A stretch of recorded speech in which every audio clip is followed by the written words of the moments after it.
The next section that we're going to talk about, the objectives we're going to deal with specifically simplifying angles and how you deal with them on the coordinate graph and how you use angles to solve right triangle problems. So what I want to talk about first is how you go about solving something if you don't, if you're trying to do something with an angle that's not simplified. So if we're going to talk about an angle being in reduced form, it's in reduced form if it is between 0 and 360 degrees. Okay, so if we think about the coordinate graph, anything that goes around the circle more than once can be reduced. That'd be saying, like, if you go around the circle once, you can reduce it so you don't have to go around once. So 365 degrees, that's going around and then an additional amount. So if we subtract that 360 degrees, that's the same thing as a 5-degree angle. Now, I'm not saying they're the identical thing, but in terms of what you are going to get for an answer, when you evaluate trig ratios, you're going to get the same thing. Now, the same thing's going to be true if you add 360 degrees. So I can go around both ways around the circle, and I'm not going to affect the outcome of the angle. So this way we're going the opposite way, negative 210 degrees. We're asking to simplify it. So if I add 360 degrees, I'm left with 150 degrees. So these two things are equivalent in each case, but they're not the exact same angle. So when you evaluate something, always try and make it in reduced form. It's like any fraction. You don't have to, but it makes it a lot more simple to deal with. And the reason we talk about this is because another idea for identities is going to be true. We talked about co-function identities and reciprocal identities, and this one might seem obvious because of the fact of what happens when you go around the circle. You wind up at the same place. But for any angle, this identity is going to be true. And it works for any ratio. If I take the cosine of an angle, I will get the same thing if I add 360 to that angle. So earlier,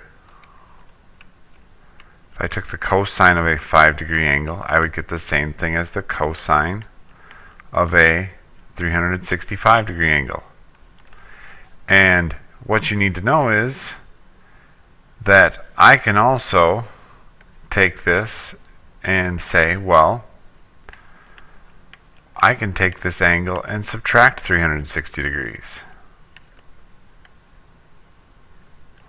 So it doesn't matter. You can add or subtract 360 from any angle, and you're still going to get the same ratio. So for instance, and this is true for all of them,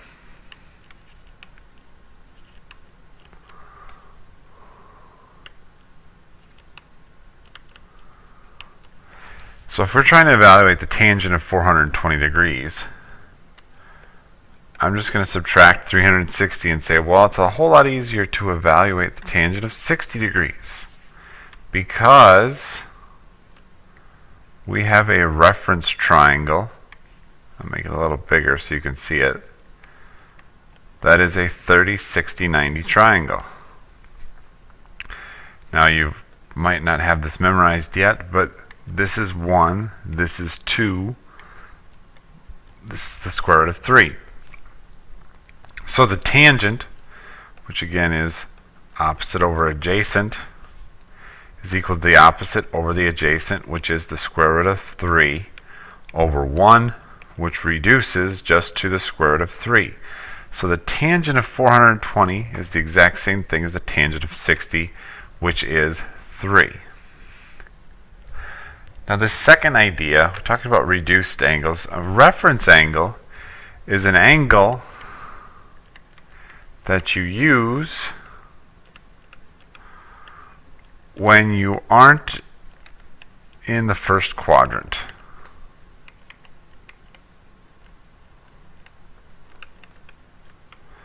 Okay, so what do I mean by that? Well, what I mean by that is that if you have an angle that's not in the first quadrant, you create a right triangle that makes it look a little bit different. For example, if you are in the second quadrant, you create a right triangle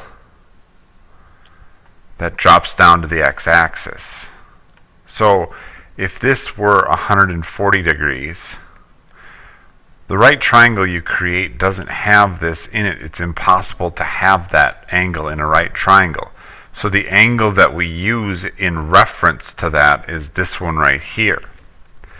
So you might say, well, this right here is nothing to do with 140. Well, there's a way to figure out how to make a triangle in reference to that angle.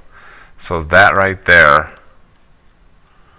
is the reference angle, because there is a certain way to talk about how to deal with each angle if you don't know what quadrant you're in.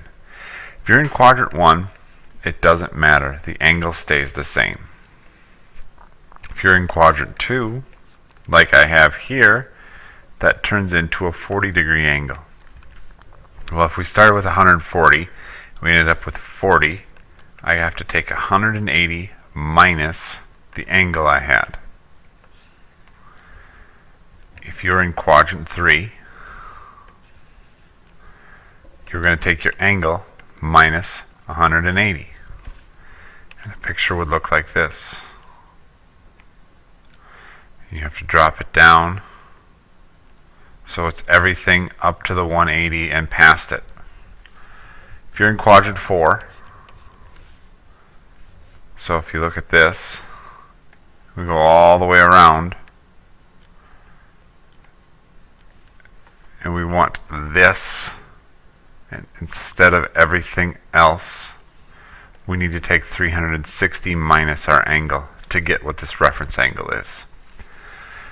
So again, if we're going to find a reference angle, this is in quadrant 2, so I take 180 minus 143, and I'm left with a 37-degree angle. So this is like saying I want to take a right triangle with a 37-degree angle. But in actuality, if we drew this in quadrant 2, this is what it would look like. Same thing goes for this, but we're not in between 0 and 360, so I'm just going to subtract 360 so that I'm in standard and reduced form. So I have 67 degrees. That's in quadrant 1. I do not need to change anything about that because it's already in a nice form to write a right angle for. 25 degrees. That means I'm going backwards. So that's 360 minus 25, which is going to equal 335. So really, this is a 335-degree angle. But I want a reference angle, so I really have to take 360 minus 335. That gets me back to 25, which should make sense because this is 25 here, and that's the angle that I want. And reference angles, so to try and make this connection, are acute angles. And we got this acute angle for this right triangle immediately. We just had to go backwards. Okay? It's the acute angle of the right triangle. So what we're trying to find when we find this reference angle is the acute angle that we're dealing with. Now, this using tables, I'm not going to talk about until we get to class, because this part right here You might not understand what this is. This is in minutes and seconds. And we don't talk about that much in this class because it's kind of an outdated procedure for how to measure angles. So I'm going to talk about this in class. So if you have any questions about this, we're going to bring it up in class and how to use this table in the back of the book. So we'll just go through this in class very quickly.